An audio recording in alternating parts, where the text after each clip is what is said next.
What is going on, ladies and gentlemen of YouTube? This is David here with Mac Tutorials 14. And so today, I have a couple of things to talk about. First things first is iOS 8.1.2 is no longer being signed by Apple. So that means if you are not on iOS 8.1.2, for whatever reason you decided to upgrade to 8.1.3, you are now out of luck until the next jailbreak cycle to actually go ahead and downgrade and jailbreak. Or if you're on any firmware lower than 8.1.2, your chance to upgrade to 8.1.2 directly and jailbreak that firmware is now no longer existent. So Apple today, as of a couple of hours ago, has since stopped signing iOS 8.1.2, as well as they brought 8.1.3 Beta 1 to their developers.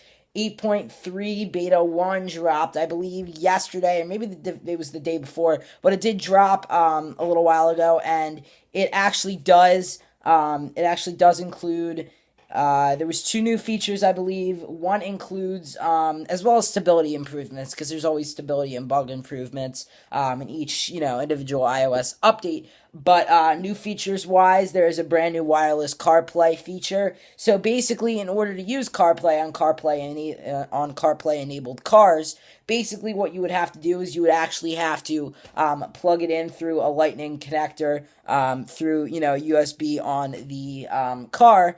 But now, I guess, it utilizes the Bluetooth in both the car and the phone to wirelessly connect the iPhone to the car and bring the CarPlay display wirelessly without having to connect through the Lightning connector through USB or whatever. So there's that feature, and then also they actually did add a couple of new emojis. I believe you can skin emojis now and change the skin tone of the emojis to white or darker or paler or whatever it is. But I believe you could do that now. And yeah, so that's pretty much it. And also, the Apple Watch is releasing soon. So again, in the coming days, when we get more information about that, I'll let you guys know. But a report recently just dropped, and I think it said that Apple's worth like $700 and something billion. They're like the first, or maybe it's like 780,000, or no,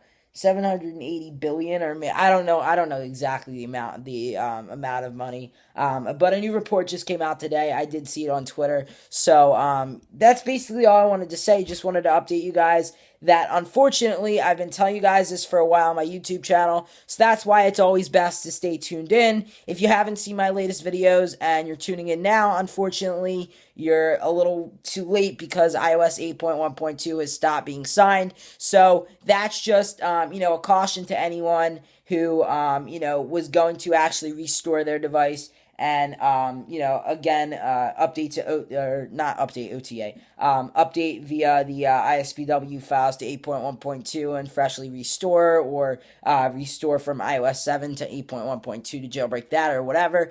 Actually, I kind of had a plan that this weekend I wanted to kind of do a fresh installation of 8.1.2, because I had a feeling if it wasn't going to be this week, I had a feeling it was going to be at some point in the near future. They definitely would stop signing 8.1.2, so that's why I was thinking about doing that. But, of course, I'm staying on 8.1.2 because now if I try to restore my device, as anyone else would, because Apple's no longer signing it, if you try to restore your device right now from iOS 8.1.2 or any iOS firmware lower than that, and you try to actually restore to 8.1.2, and you get the correct ISPW files or whatever, it'll kick back a 504 error, basically just saying that it couldn't, it couldn't verify the update, basically because Apple servers are no longer signing the, ISPW files, they're no longer signing the firmware files for any of the devices that are compatible with 8.1.2, they're no longer signing them.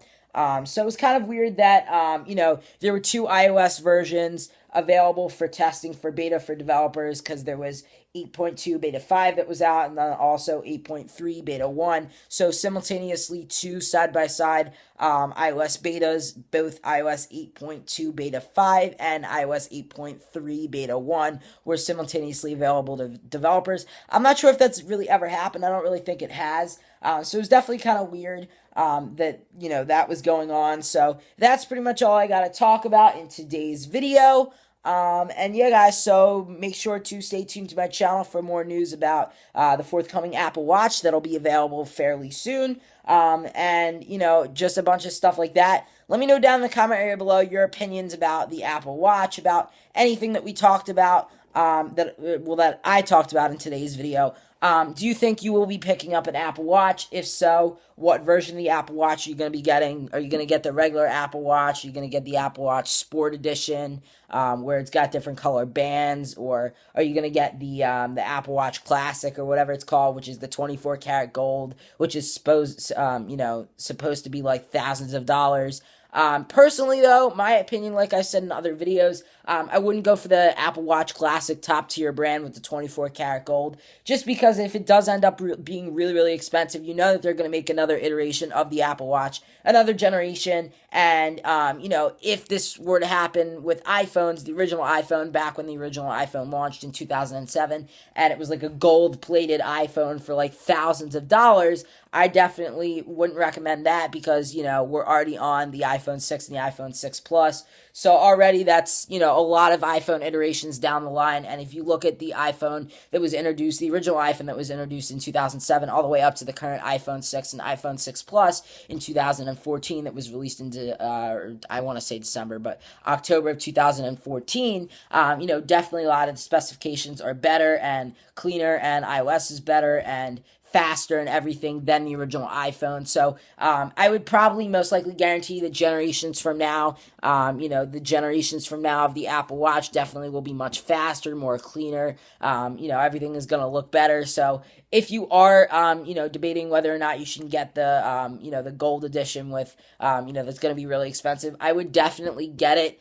Just not at this point. I would wait until there's something really that's like, again, it's a new product, so, if you do want to be an early adapter of the Apple Watch, then just go out and buy it. Really, I'm just going to go out and buy the, if I actually do, which I most likely will, I'm going to go out and buy the lowest tier model, which I believe is the Apple Watch Sport Edition. I believe it's just the multicolored bands. So I'm just going to stick with that just because, like I said, there's going to be future generations of the Apple Watch. It's not just going to be, the first generation and then that's it. They cut it off and that's the only one available. Like all of Apple's products, they get a refresh every year, or not every year, but every couple of years, every so often. Apple gives it a refresh with a better screen, better processor, better, operating system, whatever the case may be. Everything's just better. The hardware and software inside of the device generally will be better from generation to generation. But anyway, that's why I said just go with the lowest tier model for the first edition of the Apple Watch,